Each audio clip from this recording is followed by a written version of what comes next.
Si tout le monde dans la pièce pensait que Julia mentait, pourquoi Ethan avait-il l'air si effrayé en la reniant? La grande salle de bal de Hawthorne Ground était un monde à part, loin de la vie de tous les jours. Des lustres dans le cristal pendaient comme des cascades gelées. Ils projetaient une lumière d'or et de diamants sur les visages de l'élite de la ville. Une douce musique de jazz flottait au-dessus des rires et des accords murmurés.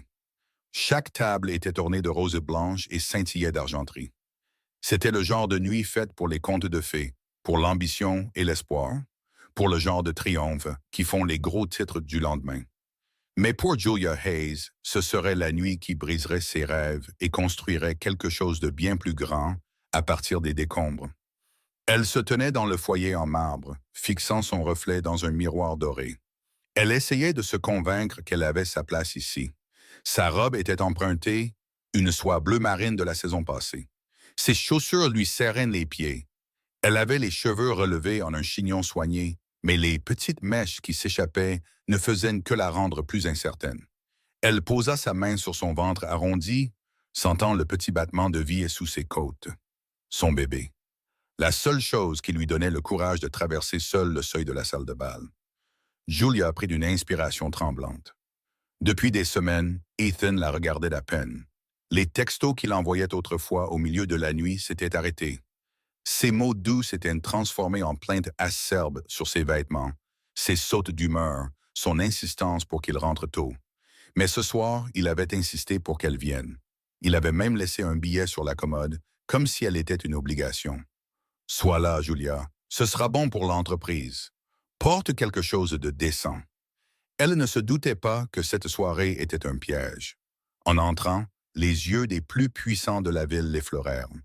Certains étaient compatissants, la plupart remarquaient à peine sa présence. Elle aperçut Ethan à l'autre bout de la salle de bal, entouré des membres de son conseil d'administration. Il riait comme s'il n'avait aucun souci au monde. Son bras était nonchalamment posé autour d'une femme que Julia n'avait vue que dans les magazines. Vanessa Lee, la mondaine qui semblait toujours être à ses côtés dernièrement. L'estomac de Julia se noua. Elle lutta pour garder la tête haute, se rappelant que c'était sa vie, sa famille, son bébé. Personne ne pouvait lui enlever ça. Elle traversa la salle, évitant les regards, souhaitant pouvoir disparaître. Mais Ethan la vit. Son regard croisa le sien, froid et plat. Il n'y avait aucune chaleur, aucune reconnaissance. Il laissa échapper un rire qu'il partagea avec Vanessa, qui se tourna pour regarder Julia avec une lueur de triomphe. Tout s'est passé plus vite que Julia ne pouvait le comprendre. Ethan leva sa coupe de champagne, s'éclaircissant la gorge. La musique s'estompa. L'attention de la foule se tourna vers lui. « Mesdames et messieurs, lança-t-il, je veux remercier tout le monde d'être venu soutenir la Fondation Hayes ce soir. Nous ne pourrions rien faire de tout cela sans l'aide de nos amis et de notre famille. » Julia sourit faiblement, espérant un signe de réconciliation. C'était peut-être sa façon de l'accueillir, de montrer à tous qu'ils étaient toujours unis. Pendant une seconde fugace, l'espoir vacilla. Mais Vanessa s'avança, se blottissant contre Ethan. « Tout le monde ici n'est pas de la famille, Ethan, » ronronna-t-elle, sa voix portant juste assez loin. Et c'est alors qu'Ethan se tourna, le visage de pierre. « C'est vrai, pas tout le monde. » Son regard balaya Julia. Certaines personnes viennent ici avec leurs propres intentions. Certaines personnes essaient de vous piéger avec des mensonges et des drames. Certaines personnes prétendent même qu'un enfant est le vôtre, alors que tout le monde sait que c'est impossible. Les mots tombèrent comme des pierres dans le silence. Julia sentit le sol tanguer. Des murmures parcoururent la pièce. Des téléphones portables se levèrent alors que les invités commençaient à filmer. Quelques hoquets de surprise, un rire bas de Vanessa. Le cœur de Julia battait si fort qu'elle pensait que le monde entier pouvait l'entendre. « Ethan, arrête, supplia-t-elle, la voix brisée. « Pas ici, pas comme ça. » Mais il ne s'arrêta pas. « Si vous voulez la vérité, la voici, dit-il, la voix s'élevant. Cet enfant, son enfant, n'est pas le mien. Je ne veux rien avoir à faire avec elle ou ses drames. » Quelqu'un dans la foule murmura. « N'est-ce pas sa femme? » Un autre dit. Ne l'a-t-il pas épousée l'année dernière? Mais Ethan continua, son visage un masque de froide certitude. Julia était figée. Tous les yeux étaient sur elle. La honte, la rage, le cœur brisé. Elle voulait disparaître, crier, courir. Au lieu de cela, elle serra simplement son ventre, protégeant la seule âme innocente dans tout ce désastre. Des larmes lui brûlaient les yeux. « Tu connais la vérité, Ethan, » dit-elle doucement. « Tu sais ce que nous avions. Tu sais que ce bébé est le tien. » Il ricana. « Je sais que tu veux qu'il soit le mien, mais ce n'est pas le cas. Tu ne peux pas me faire porter le chapeau de tes échecs. » Les gens filmaient. Quelqu'un chuchota. « Ça va devenir viral. » Alors que la foule s'écartait. La salle de bal sembla soudainement froide. Chaque lumière un projecteur sur son humiliation. Julia se tourna, se forçant à se tenir droite. Si c'était la fin, elle ne leur donnerait pas la satisfaction de la voir s'effondrer. Les mains tremblantes, elle lissa sa robe et s'éloigna. Chaque pas lourd de trahison. Elle entendit des rires derrière elle. Le rire d'Ethan, le gloussement de Vanessa, le son du pouvoir et de la cruauté. Mais elle entendit aussi autre chose, la douce voix de son propre courage, lui disant de continuer à marcher. Ce que personne dans cette salle de bal ne savait, c'est que Julia Hayes n'était pas une femme ordinaire. Elle avait des secrets, elle avait de la force.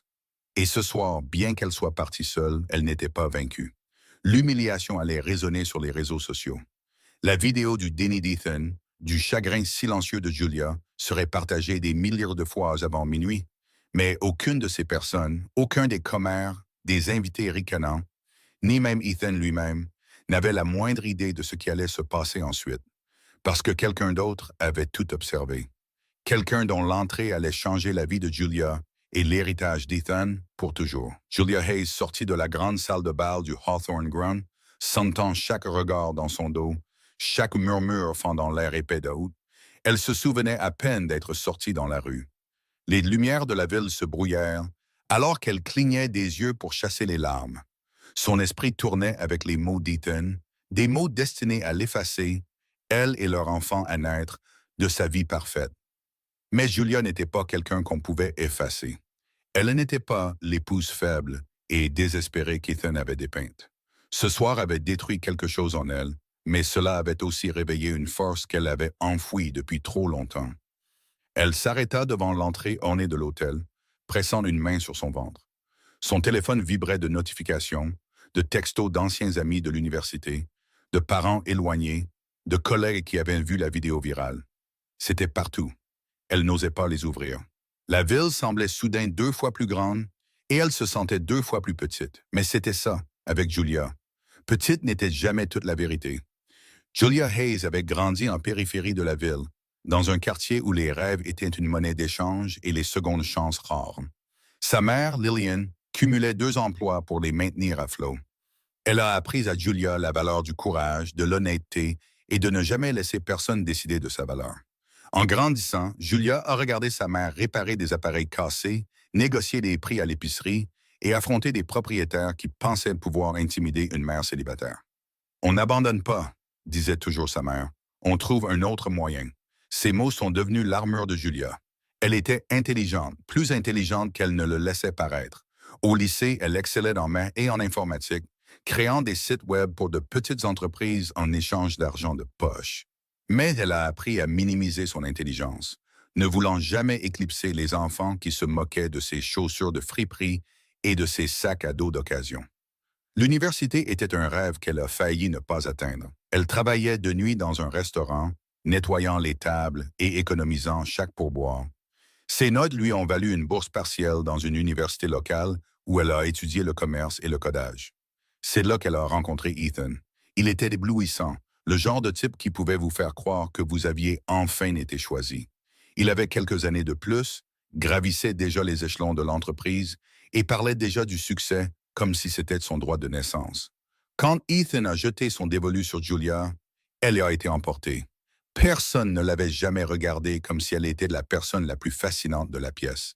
Il l'a courtisée avec des fleurs, des dîners surprises, des soirées cinéma sur les toits. Il l'appelait son porte-bonheur et lui promettait le monde. Julia, habituée à attendre que le pire arrive, s'est laissée croire aux fins heureuses pour la première fois. 6 mois plus tard, il l'a demandé en mariage. Le mariage était modeste, juste des amis proches et sa mère. Les parents d'Ethan étaient trop occupés pour y assister. Julia portait la vieille robe en dentelle de sa mère, et Ethan a fait un discours sur leur avenir radieux. Elle se sentait comme la fille la plus chanceuse du monde. Mais les fissures n'ont pas tardé à apparaître. Une fois l'euphorie de la lune de miel passée, Ethan est devenu impatient. Il voulait que Julia quitte son travail et reste à la maison, disant que c'était embarrassant pour un homme dans sa position d'avoir une femme qui travaille pour quelqu'un d'autre. Julia a résisté, mais a finalement cédé, se convainquant que c'était temporaire. La solitude s'est installée. Ethan était toujours parti, travaillant tard ou en voyage d'affaires. Quand il était à la maison, il se plaignait de tout, de sa façon de cuisiner, de s'habiller, des amis qu'elle fréquentait. Tu pourrais faire un effort, Julia. Tu pourrais jouer le rôle. Elle a essayé. Elle faisait ses courses dans des magasins d'usine, apprenait à se maquiller grâce à YouTube, organisait des dîners pour les collègues d'Ethan. Rien n'était suffisant. Ses critiques sont devenues plus acerbes. J'ai besoin d'une femme que je peux exhiber, a-t-il dit un jour, après un dîner particulièrement tendu. Julia essayait de cacher son chagrin à sa mère.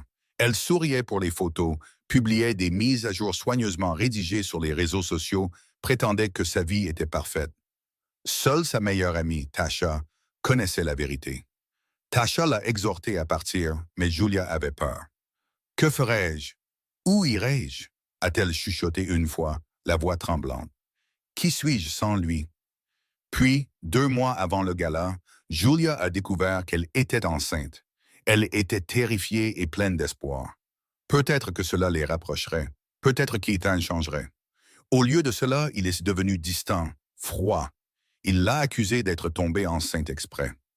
« Tu crois que ça va arranger les choses? » ricana-t-il. « Tu essayes juste de me piéger. » Julia a essayé de tenir bon, de croire en l'homme qu'elle avait épousé. Elle est allée seule à chaque rendez-vous chez le médecin, à garder la chambre d'enfant secrète et à murmurer des histoires à son enfant à naître sur le courage, les secondes chances et à quel point il était déjà aimé. Ce soir-là, au gala, quand Ethan a publiquement renié leur bébé, cela n'a pas seulement brisé le cœur de Julia. Cela a brisé ses illusions. Mais cela a aussi allumé un feu en elle. Elle en avait fini de laisser quelqu'un d'autre décider de sa valeur. Elle a marché pendant des kilomètres, ignorant le bourdonnement constant de son téléphone, les regards apitoyés des étrangers qui avaient vu la vidéo virale. Elle a atteint le métro, a pris le train pour retourner à son petit appartement, celui dont elle n'avait jamais parlé à Ethan, l'endroit qu'elle avait gardé au cas où. Les leçons de sa mère, apprises dans son enfance, résonnaient dans son esprit. Cette nuit-là, Julia s'est assise sur son lit, la main sur son ventre, et a fait une promesse. « Peu importe ce que le monde pense, je me battrai pour toi, petit, je me battrai pour moi-même. » Elle a ouvert son ordinateur portable et a commencé à taper. Elle ne savait pas ce qu'elle écrivait, une lettre, une confession, mais les mots coulaient, sa douleur, son histoire, sa vérité. Elle a cliqué sur « Publier » dans un groupe privé sur les réseaux sociaux pour les femmes ayant survécu à une trahison publique. Le matin, son histoire se propageait déjà. Les messages affluaient, des inconnus offrant du réconfort, des femmes partageant leur propre peine de cœur, d'autres promettant de l'aide. Et quelque part dans la ville, une autre personne observait. Quelqu'un qui avait le pouvoir de transformer le cauchemar de Julia en un triomphe qu'elle n'aurait jamais imaginé. La ville ne dort jamais vraiment. Mais les soirs de gala, elle scintille d'une énergie qui lui est propre. Milliardaires et rêveurs, célébrités et politiciens, magnats de la mode et puissance médiatique, tous sortent pour des nuits comme celle-ci.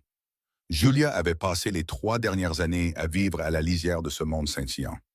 Assez proche pour observer, toujours juste hors de portée, comme si le cordon de velours était une barrière invisible qui la maintenait à sa place. L'hôtel Hawthorne Ground, avec ses sols en marbre et ses colonnes dorées, n'était pas seulement le lieu du plus grand gala de la ville. C'était un monument à tout ce que Julia pensait vouloir.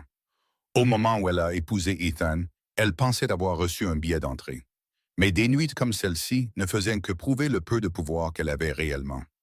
L'élite de la ville ne la remarquait pas. Du moins, pas avant son humiliation. Avant que la trahison d'Ethan ne devienne virale, Julia n'était qu'une autre épouse discrète, debout au bord de la piste de danse, souriant poliment, veillant à ne pas attirer l'attention. La seule chose qui avait jamais attiré les regards sur elle était sa grossesse, son ventre arrondi, un rappel doux mais constant de sa vulnérabilité. Ce soir-là, avant même le discours d'Ethan, Julia avait senti que quelque chose n'allait pas. Chaque coin de la salle de bal bourdonnait de secrets. Elle pouvait sentir la tension dans la façon dont les femmes regardaient leur mari, dans la manière prudente dont les vieux amis se saluaient, évaluant les alliances et les rivaux. Les arrangements floraux coûtaient plus cher que le salaire annuel de Julia avant qu'elle n'épouse Ethan. Des serveurs en uniforme impeccable se faufilaient entre les invités, portant des plateaux d'argent de champagne et de petits canapés. Du balcon, on pouvait voir la ville s'étendre en contrebas, les gratte-ciels scintillants contre le ciel nocturne. Pour Julia, cela ressemblait à un autre monde, un monde auquel elle n'appartenait pas, peu importe ses efforts, mais le plus grand spectacle n'était pas le luxe ou les invités de marque. C'était la compétition invisible, qui avait le plus de pouvoir, qui avait l'air le plus heureux, qui pouvait faire ou défaire une réputation d'un seul regard ou d'un mot murmuré. C'était un jeu qu'Ethan avait appris à jouer, mais que Julia avait toujours trouvé terrifiant. Elle se souvenait d'avoir regardé Ethan travailler à la salle, son charme poussé au maximum. Il riait avec les investisseurs, promettait le monde aux membres du conseil d'administration et donnait à chacun l'impression d'être la seule personne qui comptait. Il était une star à part entière, et elle était censée orbiter discrètement autour de lui. Mais ce gars-là était différent. Dès son arrivée, Julia pouvait sentir le courant sous-jacent d'attente. L'assistante d'Ethan lui avait envoyé un texto la veille. « Veuillez vous assurer d'arriver pour 7h30. Monsieur Hayes vous retrouvera à l'entrée principale. C'est important pour l'image de l'entreprise. » Il n'y avait aucune mention d'elle, aucune préoccupation pour sa grossesse, juste la marque. Julia avait passé des heures à se préparer, empruntant une robe à son amie Tasha, qui travaillait dans les relations publiques et semblait toujours avoir une robe de créateur de rechange.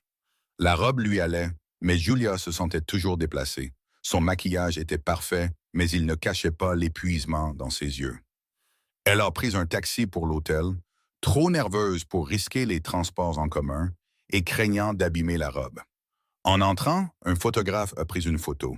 Julia a sursauté, mais l'homme a souri poliment, cherchant déjà un visage plus célèbre. Elle est passée devant un groupe de rédactrices de mode qui ne lui ont même pas jeté un regard. Elle se réconforta dans son anonymat, espérant pouvoir simplement se fondre dans la masse. À l'intérieur de la salle de bal, l'ampleur de l'événement l'a de nouveau frappée. Il y avait des gens qu'elle reconnaissait dans les magazines, des magnates des affaires, des philanthropes, même une ou deux stars de cinéma.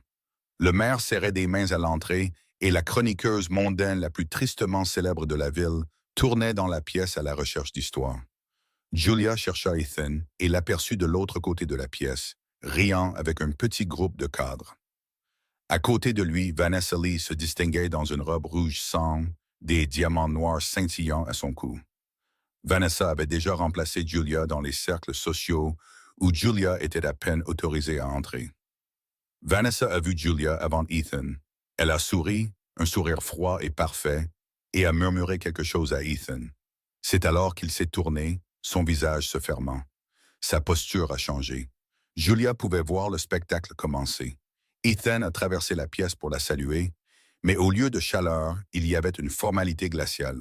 « Tu es en retard, dit-il doucement, son sourire figé. « Essaye de ne pas attirer l'attention sur toi. Nous avons besoin que cette nuit se passe bien. » Julia hocha la tête, ravalant l'humiliation. Elle prit sa place à ses côtés, souriant pour les photos, essayant de répondre aux questions polies d'étrangers qui ne se souciaient pas de ses réponses. Quelqu'un a posé une question sur le bébé et Ethan a ri, disant « Nous ne sommes pas encore sûrs. Peut-être que ce n'est même pas le mien, n'est-ce pas? » Le groupe a ri et les joues de Julia ont brûlé. Elle a alors réalisé que toute la soirée était un test, une scène publique pour qu'Ethan prouve son contrôle, pour que Vanessa marque son territoire et pour que Julia disparaisse. Chaque petite gentillesse était une performance. Chaque commentaire blessant était un avertissement. Puis est venu le moment où Ethan a arrêté la musique et a fait son annonce. Le moment où il l'a renié. Moigné a renié leur bébé, a renié tout ce qu'ils avaient construit. Pour Julia, c'était comme si le monde entier s'était arrêté. Elle n'entendait que son propre battement de cœur, les mots de sa mère résonnant dans son esprit. On n'abandonne pas, on trouve un autre moyen. L'humiliation fut immédiate et absolue. La foule s'est écartée, rendant son isolement complet. Pour la première fois de sa vie, Julia était vraiment seule, mais aussi vraiment libre. Elle a quitté la salle de bal, les sons de rire et de musique s'estompant derrière elle.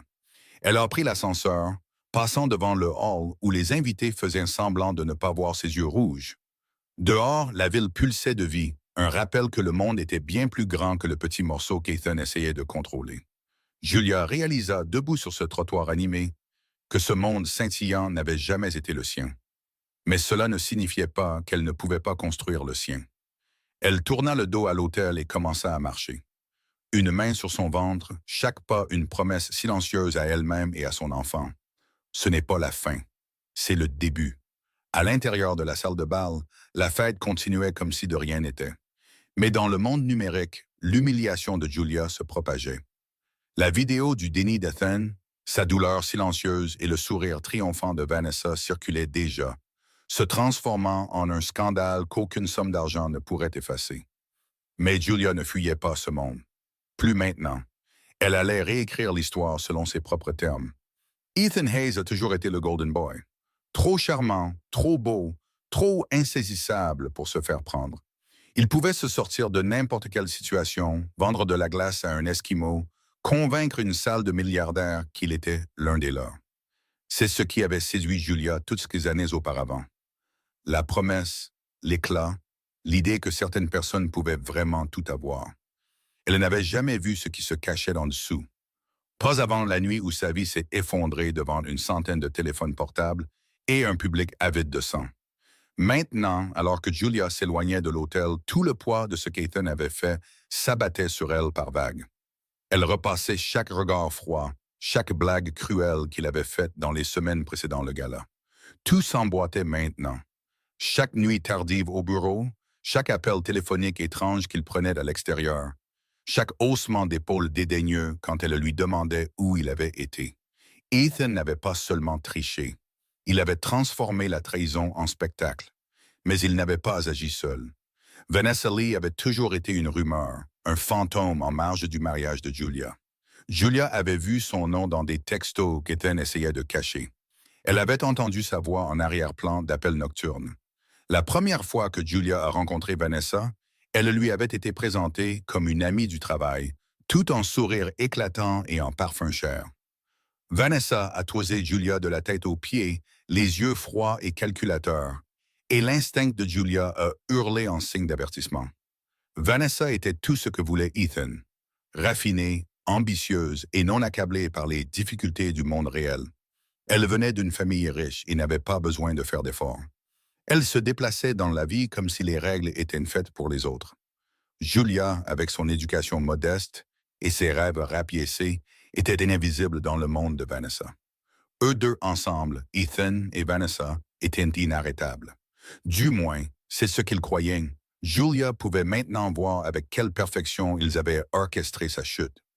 L'ignorance, le traitement silencieux, l'insistance pour qu'elle se fasse discrète lors des événements de l'entreprise. Puis, le gala, une nuit soigneusement choisie. Toute la foule préparée à assister à l'humiliation de Julia. Vanessa dans sa robe rouge, la main d'Ethan sur sa taille, et les mots qui ruineraient la réputation de Julia d'un seul coup public. Mais quelque chose dans les yeux de Vanessa au gala avait troublé Julia. Quand Ethan avait fait son discours cruel, Vanessa avait souri, mais seulement avec sa bouche. Ses yeux parcouraient la pièce, cherchant l'approbation, la validation. Julia a alors réalisé que Vanessa avait autant besoin du spectacle qu'Ethan. Peut-être voulait-elle se prouver digne du Golden Boy. Peut-être voulait-elle écraser le dernier espoir que Julia portait. C'était cruel, calculé et efficace. En quelques heures, la vidéo est devenue virale. Twitter s'est enflammé de hashtags Galagate, passe les bébés d'Ethan, Julia parle. Tout le monde avait une opinion et peu se souciaient de la vérité. Le téléphone de Julia était une zone de guerre. Des amis, certains s'excusant et maladroits, d'autres voulant juste des ragots. Des inconnus lui envoyaient des messages de soutien ou de venin. Certains ont cru instantanément au déni d'Ethan. D'autres ont vu clair dans son jeu. Mais les voix les plus fortes étaient les plus cruelles. Des trolls qui se moquaient de son apparence, la traitaient de croqueuse de diamants, spéculaient sur le vrai père du bébé. C'était de la justice populaire numérique et Julia était au centre. Mais les vrais méchants n'étaient pas seulement Ethan et Vanessa. C'étaient les soi-disant amis qui se sont détournés, les collègues à qui on fait semblant de ne pas la connaître, les membres de la famille qui se sont discrètement rangés du côté d'Ethan pour leur propre convenance, les membres du conseil d'administration qui ont félicité Ethan d'être passé à autre chose. L'agent de relations publiques qui a dit à Julia qu'il valait mieux ne pas répondre et laisser le scandale s'éteindre. C'était le monde qui choisissait de croire un homme puissant plutôt qu'une femme vulnérable. Le monde qui faisait toujours ça. Pendant des jours après le gala, Julia a à peine quitté son petit appartement. Elle mangeait en silence, évitait les miroirs et laissait le bruit de la ville étouffer ses pensées. La trahison semblait sans fond. Même sa propre mère, bien que farouchement solidaire, avait du mal à la réconforter. « Tu es plus forte que ça, Julia, disait-elle doucement. Tu as survécu à pire. » Mais Julia ne se sentait pas forte, elle se sentait effacée. Vanessa, pendant ce temps, s'épanouissait sous les feux de la rampe. Les réseaux sociaux la montraient à des galas dans les bras d'Ethan, donnant des interviews sur son nouvel avenir passionnant. Elle disait au magazine qu'elle soutenait son homme contre les rumeurs cruelles. Chaque titre était un coup de poignard. Mais malgré tout son pouvoir, Vanessa était hantée par l'insécurité. Au fond d'elle, elle savait qu'elle n'avait gagné qu'en brisant quelqu'un d'autre. C'est pourquoi elle avait besoin que le monde voie Julia tomber pour se convaincre qu'elle était différente, meilleure, digne. Ethan a joué son rôle à la perfection, postant des photos de lui et de Vanessa, créant un récit de trahison et de pardon, tournant l'histoire jusqu'à ce que les gens commencent à oublier que Julia avait jamais existé. Mais il y avait des fissures. Les gens ont remarqué le timing. Ils ont remarqué la rapidité avec laquelle Ethan est passé à autre chose. Quelques voix, plus discrètes mais persistantes, ont remis en question sa version. Pourquoi un homme renierait-il son propre bébé si public-fit? A demandé un animateur de podcast. Que cache-t-il? Julia a regardé la couverture médiatique depuis son lit, les mains berçant son ventre. Sa boîte de réception s'est remplie de haine et d'espoir.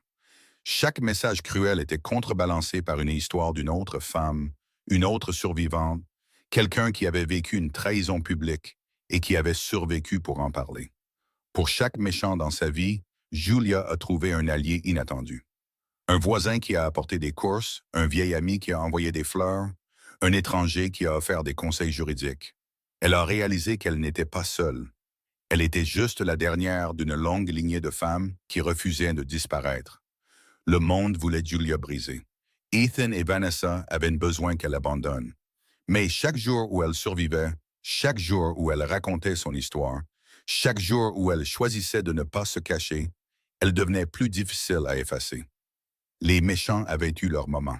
Ils avaient écrit les gros titres, l'avaient choisie comme la méchante de leur histoire. Mais Julia en avait assez de jouer ce rôle. Elle était prête à devenir l'héroïne.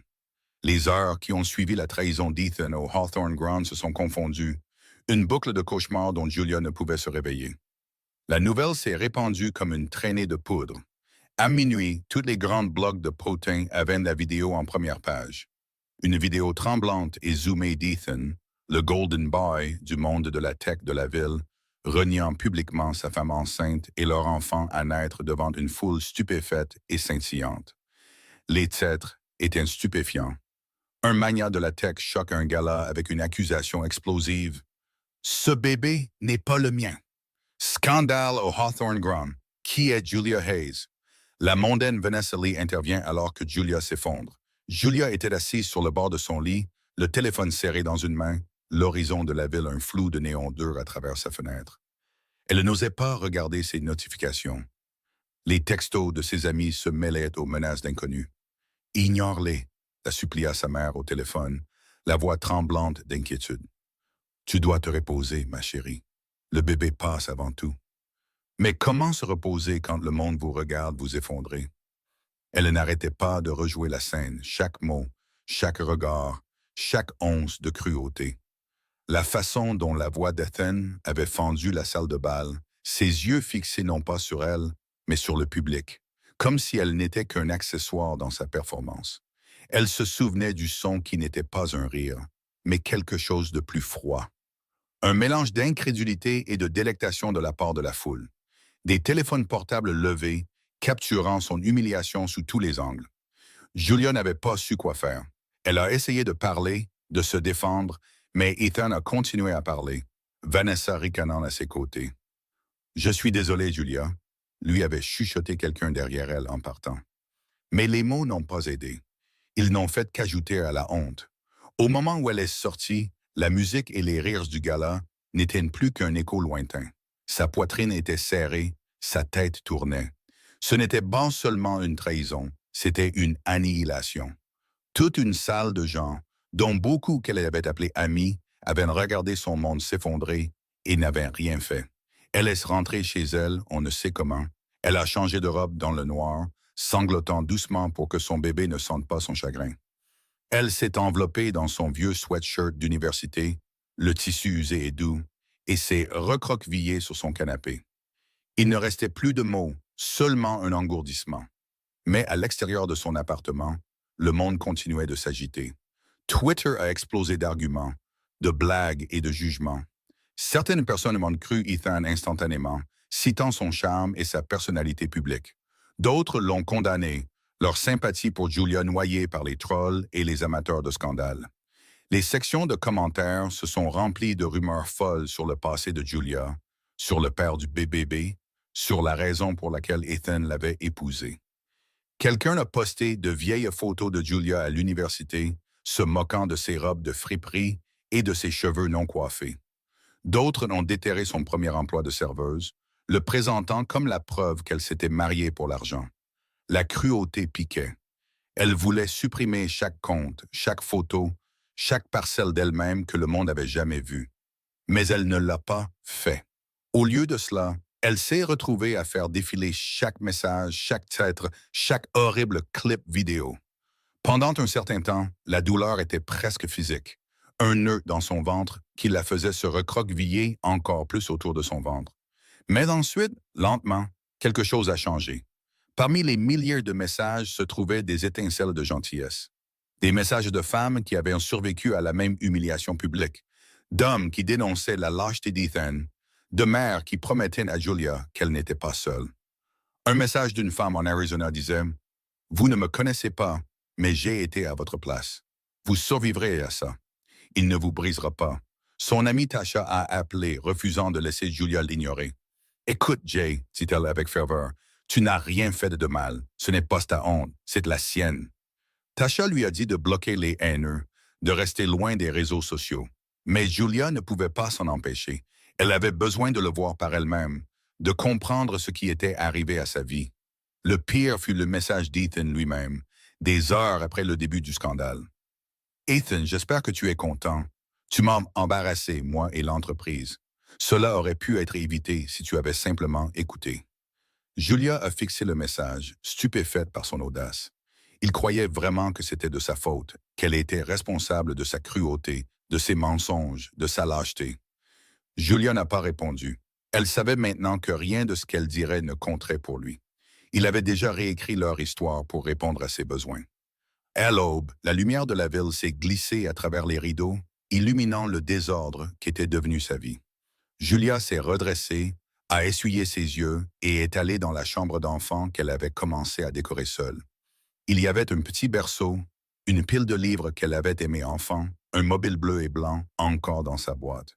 Elle a passé ses doigts sur la balustrade, sentant la promesse d'une nouvelle vie. Elle a parlé doucement, sa voix tremblante mais ferme. « Je ne sais pas ce qui va se passer ensuite, petit, mais je jure que je ne les laisserai pas nous effacer. Je ne les laisserai pas gagner. » La journée s'est écoulée dans un brouillard d'épuisement, de larmes et de petits actes de survie.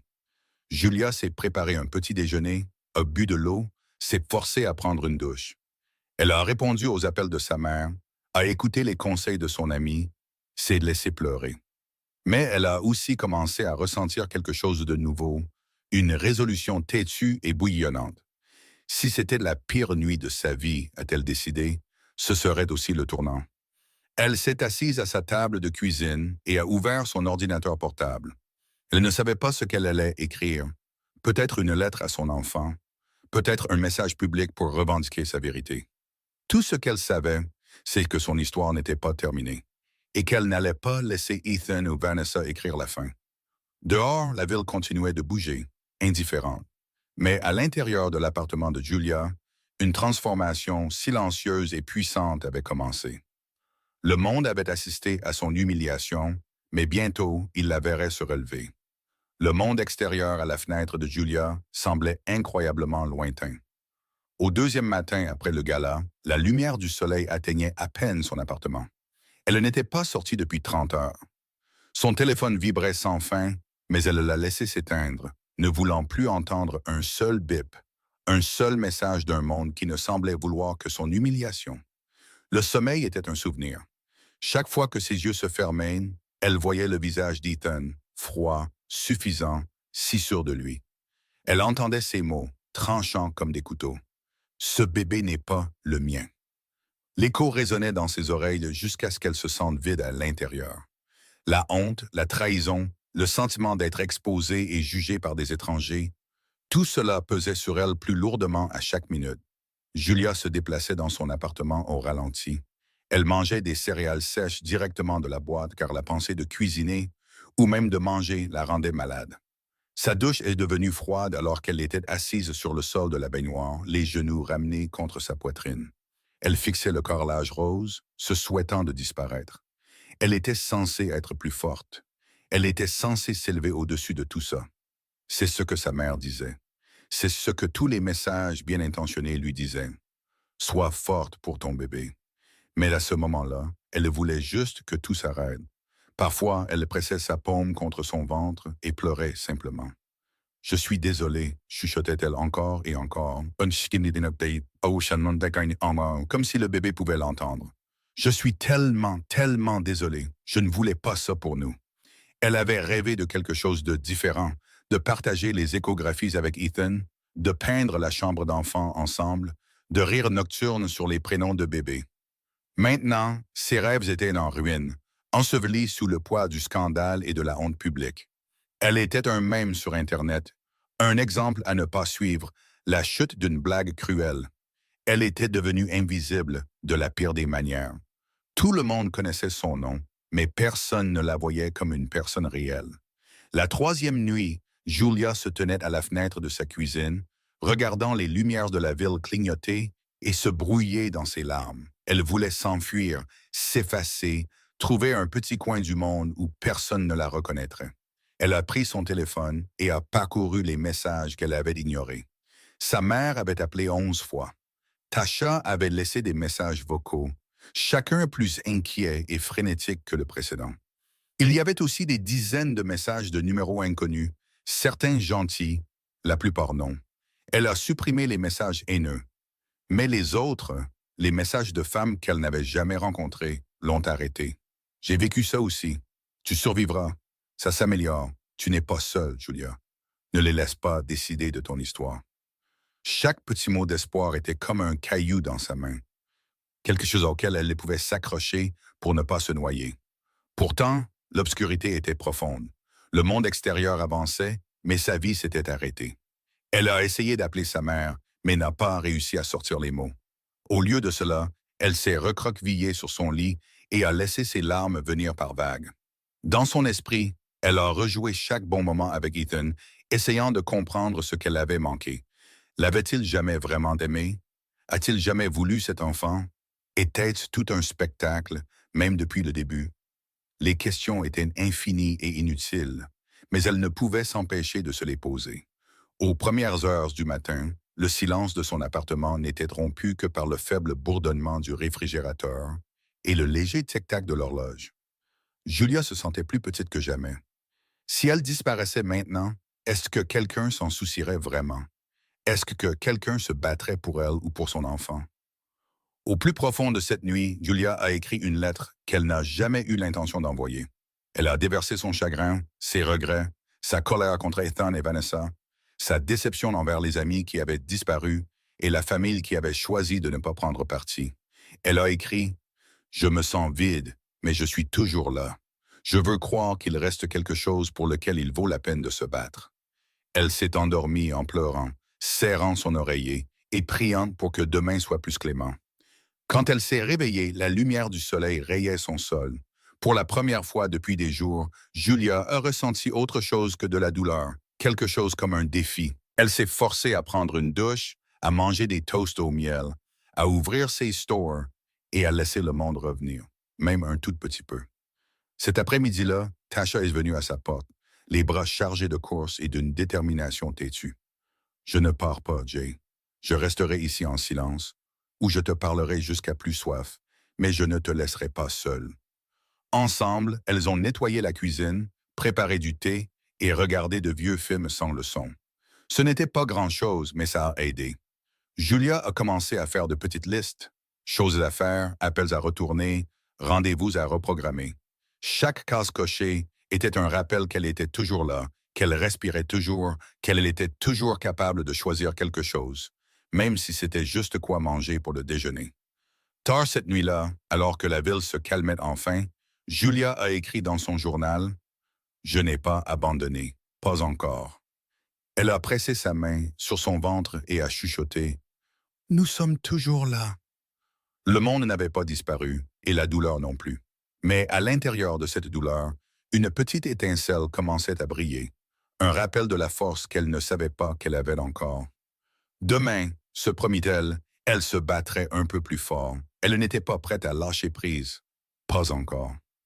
Julia était assise sur le bord de son lit, la lumière du soleil réchauffant son visage, alors que la ville s'éveillait à l'extérieur. Quelque chose était différent ce matin. Pendant des jours, elle avait été à la merci du monde, ballottée et brisée par les gros titres, les rumeurs et la cruauté d'Ethan. Mais en sirotant le thé que Tasha avait préparé, elle sentit une nouvelle clarté s'installer dans sa poitrine. Elle n'était pas seulement une victime. Elle était toujours Julia Hayes, une femme avec sa propre histoire, son propre pouvoir et surtout ses propres secrets. Il y avait un secret en particulier, un qu'elle avait gardé précieusement, même pour Ethan. C'était la raison pour laquelle elle n'avait jamais vraiment eu peur de recommencer à zéro. Parce que Julia Hayes n'était pas juste une inconnue, pas la femme au foyer désespérée que les réseaux sociaux dépeignaient. Des années auparavant, bien avant Ethan, la vie de Julia avait pris un tournant brusque et inattendu. Son père biologique, Michael Wexler, avait été absent toute son enfance. Un fantôme dans les histoires, une ligne sur son acte de naissance, un mythe dont sa mère parlait rarement. La mère de Julia avait toujours dit « Nous n'avons pas besoin de son argent. Nous avons l'une l'autre. » Mais ce qu'elle n'a pas dit, ce que Julia n'a appris qu'à l'adolescence, c'est que Michael Wexler était l'un des plus brillants investisseurs en capital risque du pays. Il était aussi, discrètement, l'un des milliardaires de la ville, célèbre pour son instinct impitoyable, ses investissements judicieux et sa légendaire discrétion. Julia n'a connu toute la vérité qu'à 23 ans, alors qu'elle occupait son premier emploi dans la tech et tirait le diable par la queue dans un studio. C'est alors que l'avocat de Michael l'a contacté, l'invitant à un déjeuner qu'elle n'oublierait jamais. Michael Wexler était direct, franc et d'une gentillesse inattendue. « Je sais que je n'étais pas là, a-t-il dit. C'était mon échec, mais tu es ma fille. Et tout ce que j'ai construit est à toi si tu le veux. » Julia avait été stupéfaite. Elle a d'abord refusé son argent, ne voulant rien devoir à personne, surtout à un père qu'elle connaissait à peine. Mais Michael a insisté pour l'aider, créant un fonds pour son éducation et son avenir, à la condition qu'elle ne puisse y accéder que lorsqu'elle en aurait vraiment besoin, ou lorsqu'elle voudrait construire quelque chose pour elle-même. Elle n'en a parlé à presque personne, pas même à Tasha. Elle voulait faire son propre chemin, réussir ou échouer par ses propres moyens. Quand elle a rencontré Ethan, elle a gardé le secret, craignant qu'il ne l'aime pour son nom de famille plutôt que pour qui elle était. Maintenant, elle réalisait à quel point elle avait eu raison de garder ce secret. Ethan ne méritait pas de connaître sa valeur. Ni Vanessa, ni le monde des mondains superficiels et versatiles qui s'étaient retournés contre elle. Alors que Julia était assise avec son thé, elle réalisa qu'elle n'était pas impuissante. Elle avait des choix, elle avait des ressources, elle avait des alliés qu'elle n'avait jamais sollicités. Et alors que les gros titres continuaient de tourbillonner et que le monde bavardait à son sujet, une autre porte était sur le point de s'ouvrir. Tout a commencé par un email. Le nom de l'expéditeur était inconnu, mais l'objet était impossible à ignorer. Un ami qui vous observe. Julia a hésité, puis a cliqué. Chère Julia, vous ne me connaissez pas, mais j'ai vu ce qui s'est passé au Hawthorne Ground. Vous ne méritez rien de tout cela. Je sais que vous êtes forte, mais je sais aussi que parfois, il faut un peu d'aide pour se relever. Si vous êtes d'accord, j'aimerais vous rencontrer. Sans aucune condition. Je crois que vous pourriez être le genre de partenaire que je recherche, à plus d'un titre. Leo Blackwell. Le cœur de Julia battait la chamade. Leo Blackwell. Elle avait entendu ce nom dans les cercles de la tech, un mystérieux investisseur milliardaire, le genre de personne qui pouvait transformer une start-up en empire d'un simple coup de fil. Il apparaissait rarement en public, évitait les soirées, mais était réputé pour être à la fois brillant et impossible à impressionner. Pourquoi la contacterait-il? Elle a relu l'email. Vous pourriez être le genre de partenaire que je recherche. Lui offrait-il un emploi, une opportunité d'affaires, ou était-ce autre chose? Peut-être même une chance de réécrire son histoire. Julia a montré l'email à Tasha, qui a failli renverser son café. Julia, c'est énorme, tu dois lui répondre, même si c'est juste pour entendre ce qu'il a à dire. C'est l'univers qui te donne une seconde chance. Après tout ce qu'elle avait traversé, Julia était prudente. Elle a répondu. Merci pour votre message, Monsieur Blackwell. J'apprécie votre soutien, mais je ne suis pas sûr de ce que vous entendez par partenaire. Pourriez-vous m'expliquer? Elle l'a envoyé, les nerfs à vif. Une heure plus tard, Léo a répondu. Bien sûr, Julia, je suis votre carrière depuis que votre premier projet de codage a été acquis il y a 3 ans. Je sais que votre histoire va bien au-delà de ce récent scandale. Je pense que le monde vous sous-estime. Je veux investir dans votre prochaine étape, quoi que vous vouliez construire. Et si vous êtes d'accord, j'aimerais vous rencontrer en personne pour discuter de la manière dont nous pouvons nous entraider. Pas de presse, juste 2 personnes qui prennent un café. Julia a fixé l'écran, stupéfaite. Quelqu'un la voyait. Quelqu'un de puissant. Quelqu'un qui pouvait voir au-delà du scandale viral et de la douleur, directement à son véritable potentiel. Ce soir-là, Julia a mis sa plus belle robe, s'est brossé les cheveux et s'est rendue à l'adresse fournie par Léo. Un café calme et chic, rien à voir avec les endroits tape à l'œil que privilégiait Ethan. Léo était déjà là, grand et impeccablement habillé, mais sans prétention. Ses yeux étaient chaleureux, mais vifs. Il s'est levé à son approche. « Julia, c'est un plaisir de vous rencontrer enfin, » dit-il en lui tendant la main. « Je pense que nous avons plus en commun que vous ne le pensez. » Ils ont parlé pendant des heures de business, de technologie, de résilience et de réinvention. Pour la première fois depuis des semaines, Julia sentit l'espoir fleurir en elle. Elle n'était pas une victime.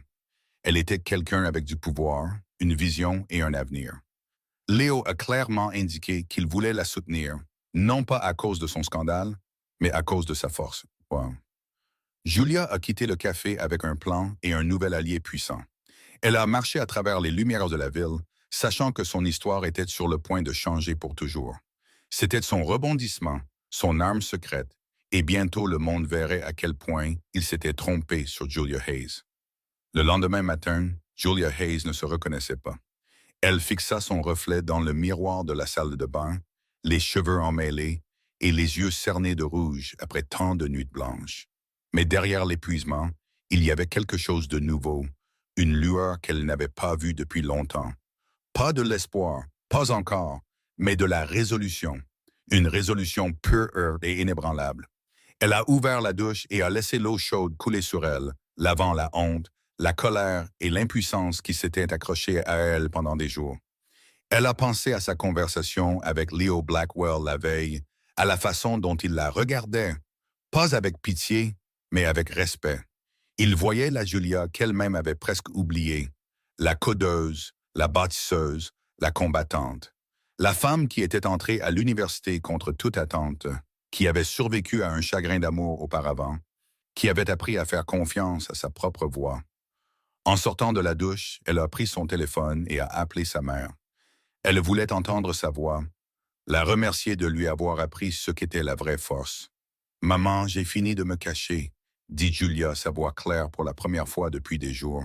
« Je vais me battre pour moi, pour le bébé, pour le nom de notre famille. » Les larmes de fierté de sa mère à l'autre bout du fil furent tout l'encouragement dont elle avait besoin. Le premier acte de Julia fut simple. Elle est allée en ligne et a posté une courte vidéo. Son visage nu, sa voix ferme. Elle n'a pas parlé d'Ethan ou de Vanessa, ni même de la paternité du bébé. Au lieu de cela, elle a dit au monde qui elle était. Je suis Julia Hayes. Je suis une mère. Je suis une bâtisseuse. J'ai été blessée, mais je ne suis pas brisée. Je n'ai pas besoin d'être sauvée. Je me sauve moi-même. La réponse fut immédiate et écrasante. Les messages affluèrent, des milliers. Certains venaient de personnes qu'elle n'avait jamais rencontrées, inspirées par son courage. D'autres venaient d'anciens collègues, d'amis qu'elle pensait avoir perdus, de femmes et d'hommes qui partageaient leurs propres histoires de chagrin et de survie. Le vent tournait, et Julia le sentait dans ses os. L'étape suivante, une métamorphose, mais pas du genre qu'on voit à la télévision. Julia n'avait pas besoin d'un nouveau visage. Elle avait besoin de se souvenir de qui elle était avant tout ça. Elle a appelé Tasha, et ensemble, elles ont fouillé la garde-robe de Julia à la recherche de ses pièces préférées. Un blazer ajusté de sa première conférence tech, les baskets qu'elle portait pour présenter sa première application, une douce robe bleue que sa mère lui avait achetée pour sa remise de diplôme. Elle a coupé ses cheveux en un carré dynamique et affirmé. Elle a acheté un nouveau rouge à lèvres, un rouge vif, et l'a porté comme une armure. Mais le plus grand changement était dans son esprit. Julia a commencé à voir chaque moment de douleur comme un carburant. Chaque commentaire cruel était la preuve de la peur des gens face à une femme qui refusait de se taire. Chaque titre était un défi. Chaque vidéo virale, une raison de réécrire sa propre histoire. Avec le soutien de Léo, elle a discrètement recommencé à construire. Elle a rencontré son équipe de conseillers, discrets, brillants et farouchement loyaux. Ils l'ont aidé à créer une nouvelle société à responsabilité limitée, une où elle aurait le plein contrôle, pas seulement un poste de figure de proue. Léo l'a mise en contact avec des avocats et des professionnels des relations publiques qui avaient géré des scandales de célébrités et en étaient sortis vainqueurs. Ils ne lui ont pas seulement appris à se défendre, ils lui ont donné les outils pour gagner. Julia a commencé à rédiger le concept de sa nouvelle entreprise. Il ne s'agissait pas de vengeance, mais de créer quelque chose qui survivrait au scandale. Une application conçue pour les femmes comme elle. Une communauté pour partager des histoires, trouver du soutien, accéder à des ressources juridiques et construire des réseaux de pouvoir réels. Si je dois être tristement célèbre, a dit Julia à son équipe, transformons cela en quelque chose de bien. Aidons les femmes à reprendre la parole. Le plan a pris feu. Les investisseurs, attirés par le nom de Léo et l'authenticité brute de Julia, se sont alignés pour des réunions. Les journalistes qui avaient autrefois écrit des articles assassins sur elle appelaient maintenant, espérant une interview exclusive. Pour chaque porte qu'Ethan lui avait claqué au nez, une douzaine de nouvelles s'ouvraient. Julia ne se cachait plus. Elle a accepté des invitations à des panels sur la technologie et les femmes en position de leader. Elle a partagé son histoire dans des podcasts, non pas comme une victime, mais comme une survivante et une bâtisseuse. Elle portait son rouge à lèvres audacieux et son blazer ajusté comme un drapeau de bataille, entrant dans des pièces où elle se sentait autrefois invisible et revendiquant sa place à la table. La dernière étape était publique. Entrer dans le gala le plus exclusif de la ville avec Leo Blackwell à ses côtés. La rumeur s'était déjà répandue que Julia Hayes faisait son grand retour. Lorsqu'elle est sortie de la voiture, les flashs des appareils photo ont crépité, les journalistes ont crié des questions, mais Julia n'a pas bronché.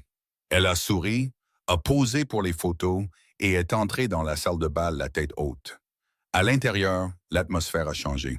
Certains invités chuchotaient et d'autres regardaient avec admiration, mais personne n'osait rire.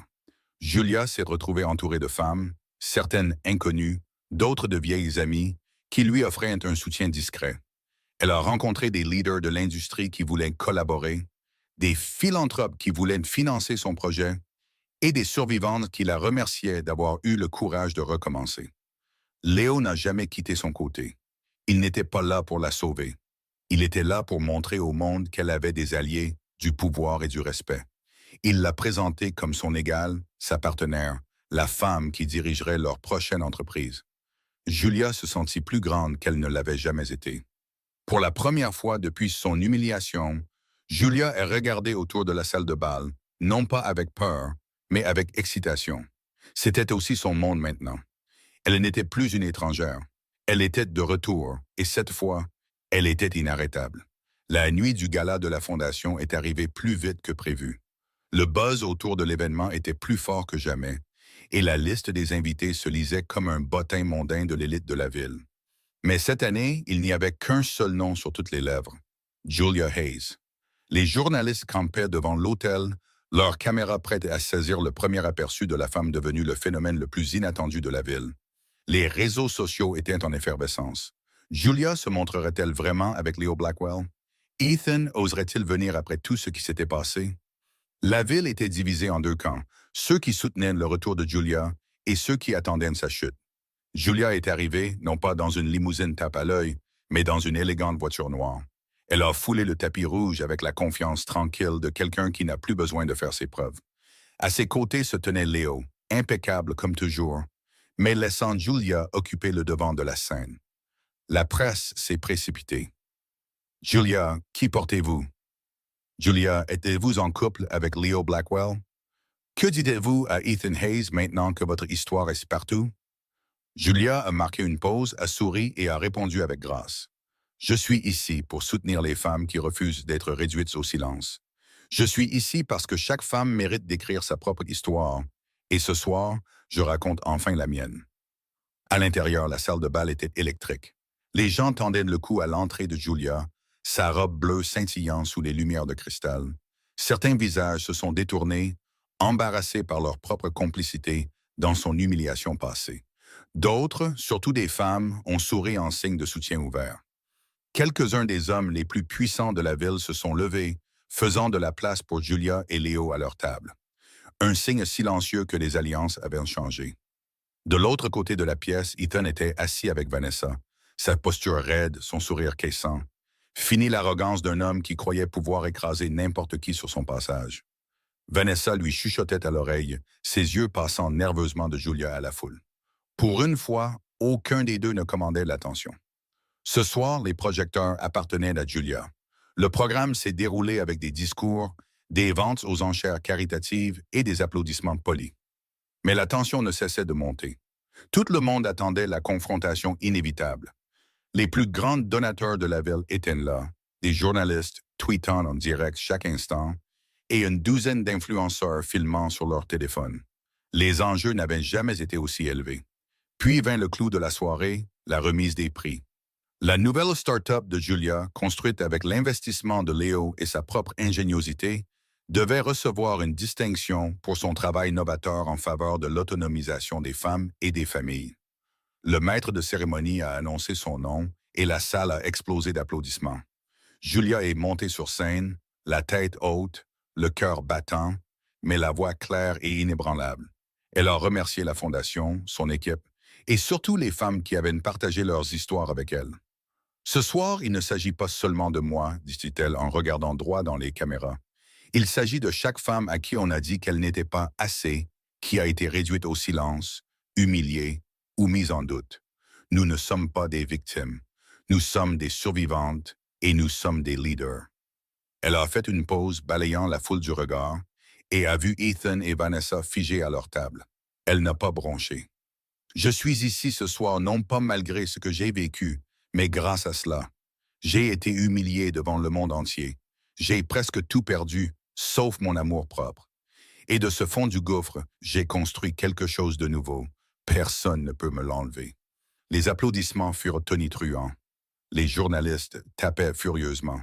Les téléphones s'allumèrent dans toute la salle. Pour la première fois, l'histoire de Julia est devenue virale pour les bonnes raisons. Mais le vrai feu d'artifice a eu lieu quelques instants plus tard, lorsque Julia a quitté la scène. Le maître de cérémonie a annoncé un don surprise à la fondation de la part de Blackwell Ventures et de la nouvelle entreprise de Julia. Le montant était stupéfiant et l'argent irait directement aux femmes, fuyant les abus et reconstruisant leur vie. Alors que les chiffres clignotaient sur le grand écran, Vanessa a eu un hoquet de surprise et le visage d'Ethan est devenu blême. Ce n'était pas la seule surprise. La présidente du conseil d'administration de la Fondation a invité Julia à rejoindre le conseil consultatif, la nommant leader clé de la scène philanthropique de la ville. Soudain, l'influence de Julia éclipsait celle d'Ethan et tout le monde le savait. Ethan a tenté de s'approcher d'elle pour lui serrer la main pour les caméras, mais Julia s'est tournée avec une grâce sans effort, s'adressant à lui assez fort pour que tout le monde entende. J'espère que tu trouveras le bonheur que tu cherches, Ethan, mais tu ne contrôles plus mon histoire. Je te souhaite le meilleur. Une vague de rire a parcouru la salle. Julia a souri, sentant les derniers vestiges de peur quitter son corps. Elle avait affronté ses ennemis de la manière la plus publique possible et s'en était sortie indemne, plus forte que jamais. À la fin de la nuit, Julia était en tendance nationale. Son application a connu une forte augmentation des téléchargements. De grandes marques et des influenceurs ont proposé des partenariats. Des femmes du monde entier ont inondé sa boîte de réception de messages de gratitude et de solidarité. Et alors qu'elle se tenait à côté de Leo Blackwell sur le balcon, regardant l'horizon de la ville, Julia se sentit enfin libre. Non pas parce qu'elle s'était vengée, mais parce qu'elle avait repris son pouvoir devant le monde entier. La ville se souviendrait de cette nuit comme celle où tout a changé. Julia Hayes, autrefois rejetée et humiliée, était maintenant au centre d'un mouvement. Et son ex-mari? Il a tout regardé, impuissant, sachant qu'il l'avait sous-estimé depuis le début. L'horizon de la ville scintillait à l'approche de l'aube, la première lumière dorée traçant les contours des tours de verre. Dans un penthouse au-dessus de tout, Julia Hayes se tenait près de la fenêtre, regardant la ville qui, pensait-elle autrefois, l'avalerait tout entière.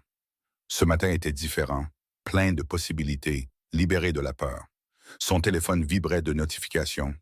Les médias la suppliant pour des interviews, de vieux amis la félicitant, des femmes du monde entier écrivant pour dire « Merci, vous m'avez redonné la foi ». Julia se déplaçait dans son appartement, chaque pièce étant désormais un symbole de survie. La chambre d'enfant, autrefois un lieu de chagrin, était maintenant remplie d'espoir. De petites chaussures alignées sur le rebord de la fenêtre, un mobile tournant doucement au-dessus d'un berceau, des piles de livres d'images prêts à être lus à voix haute. Sur la table de la cuisine se trouvait la première impression du nouveau logo de son entreprise. Son téléphone a clignoté avec un message de Léo. « Nous l'avons fait, Julia. Le monde regarde. Maintenant, aidons-le à changer. » Elle s'est arrêtée devant le miroir, se souvenant de la femme qu'elle avait été quelques semaines auparavant, brisée, seule, rabaissée par la cruauté des autres. Cette Julia avait disparu. À sa place se tenait quelqu'un d'incassable, quelqu'un qui connaissait sa propre valeur. La douleur n'avait pas disparu, mais elle était devenue son armure, forgée en quelque chose que le monde ne pourrait jamais lui enlever. Les réseaux sociaux étaient en effervescence, non pas avec des scandales, mais avec des histoires de force. Des hashtags portant le nom de Julia étaient en tendance mondiale. Des vidéos de son discours de gala ont été partagées des millions de fois, entrecoupées d'images de femmes partout dans le monde, souriant, pleurant, serrant leurs enfants dans leurs bras, commençant de nouveaux emplois, quittant des relations toxiques. Un mouvement avait commencé, un que Julia n'avait pas prévu mais qu'elle était fière de diriger. Ce matin-là, Julia a fait un direct en ligne, non pas pour la presse ou les haineux, mais pour les femmes qui lui avaient écrit dans le noir. Elle ne portait pas de maquillage, ses cheveux tirés en arrière, la ville lumineuse derrière elle.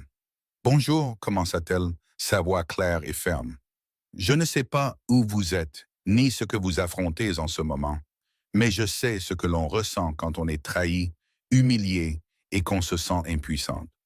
Je sais ce que c'est que de voir son histoire déformée par des gens qui ne connaissent même pas votre nom. » Elle fit une pause, sa main reposant sur son ventre. « Mais je sais aussi ceci, personne ne peut décider de votre valeur à part vous. Pas un homme, pas un conseil d'administration, pas un titre de journal ou un hashtag. Vous êtes l'auteur de votre propre vie. Vous pouvez survivre à la pire douleur et vous pouvez l'utiliser pour construire quelque chose de beau. N'attendez pas que quelqu'un d'autre vous sauve. Sauvez-vous vous-même. Recommencez plus fort, plus courageusement et sans honte. » Des milliers de personnes ont regardé en direct. Les commentaires ont afflué. « Vous m'avez sauvé. Je ne suis plus seul. C'est grâce à vous que je pars aujourd'hui. » Son message n'était plus seulement le sien. Il appartenait à tous ceux qui s'étaient déjà sentis effacés, à tous ceux à qui on avait dit qu'ils étaient trop faibles pour se battre. Au fil des jours et des semaines, l'entreprise de Julia a décollé. Elle a embauché des femmes qui avaient été mises de côté, qui avaient perdu leur emploi ou leur réputation à cause de rumeurs et de mensonges. Elle a encadré des filles de quartier comme celui où elle a grandi, leur apprenant à coder, à construire, à diriger. Elle s'est associée à des refuges, des organisations d'aide juridique et des accélérateurs de start-up, créant de véritables voies pour de secondes chances. Ethan a disparu des gros titres, sa base de pouvoir érodée par sa propre arrogance. Vanessa s'est retrouvée sur la touche. La nouvelle It Girl n'était plus qu'une note de base de badge dans un monde qui ne s'est jamais soucié de la loyauté ou de la gentillesse. Les rôles s'étaient inversés, non pas par vengeance, mais par vision. Julia n'avait plus besoin de regarder en arrière. Mais son plus grand moment de fierté n'a pas été un titre de journal ou un accord commercial. Il est venu tranquillement, par un doux après-midi de printemps, alors qu'elle berçait son nouveau-né pour l'endormir dans la chambre baignée de soleil. Sa mère est venue lui rendre visite, les larmes aux yeux en tenant son petit enfant pour la première fois. Tasha est passée avec des fleurs et des rires. L'amitié entre les trois femmes était incassable après tout ce qu'elles avaient en survécu. Léo est venu aussi, mais pas comme un sauveteur ou un sauveur, juste comme un ami et un partenaire. Un rappel que parfois l'univers vous envoie exactement qui vous avez besoin quand vous êtes prêt à l'accepter. Ils ont célébré non pas leur victoire, mais leur résilience, leur capacité à construire, à pardonner, à aimer à nouveau. Alors que Julia regardait son bébé dormir, elle a chuchoté « Personne ne décidera jamais de ton histoire à part toi ». C'était une promesse pour son enfant, mais aussi pour elle-même, pour chaque version de Julia Hayes qui avait jamais douté de sa propre force. Le monde se souviendrait de Julia Hayes non pas pour son humiliation, mais pour son ascension, pour l'empire qu'elle a construit sur les décombres de la trahison, pour le mouvement qu'elle a lancé d'une seule voix tremblante et avec le courage de continuer à parler. Pour la leçon qu'elle a donnée à chaque femme qui regardait, vous n'êtes pas faible, vous n'êtes pas invisible, vous n'êtes pas la somme des erreurs de quelqu'un d'autre. Vous êtes à la tempête et le soleil, l'architecte de votre avenir, l'héroïne de votre propre histoire. Ne laissez jamais personne vous dire le contraire. La caméra s'est estompée sur un fondu au noir alors que Julia souriait doucement, ses yeux brillants, non pas de larmes, mais de la joie féroce d'une femme qui avait tout perdu et s'était retrouvée. Et pour tous ceux qui regardaient, le message était clair. Réécrivez votre fin. Le monde attend votre voix. Voilà, l'histoire est terminée et... Wow! Si vous êtes encore là avec moi, vous êtes honnêtement le cœur et l'âme de cette chaîne. Reprenons notre souffle ensemble. Vous venez d'assister au parcours de Julia, de la trahison et de l'humiliation publique à une incroyable renaissance. Si vous ressentez quelque chose en ce moment, cela signifie que vous savez à quel point ces moments résonnent profondément dans nos vies réelles. La plus grande leçon, personne d'autre ne peut écrire votre fin. Vous êtes la seule personne à avoir le pouvoir de vous relever, de recommencer et de réécrire votre histoire, peu importe combien de fois vous êtes mis à terre. Souvenez-vous, comme le dit un grand dicton, c'est parfois par la blessure que la lumière entre en vous. N'ayez pas peur de vos cicatrices. Laissez-les être la preuve que vous avez guéri et grandi. Si cette histoire vous a touché, s'il vous plaît, mettez un j'aime, partagez et abonnez-vous. Et laissez un commentaire ci-dessous pour parler de votre propre retour en force. Rappelons-nous les uns les autres que nos voix sont plus fortes ensemble.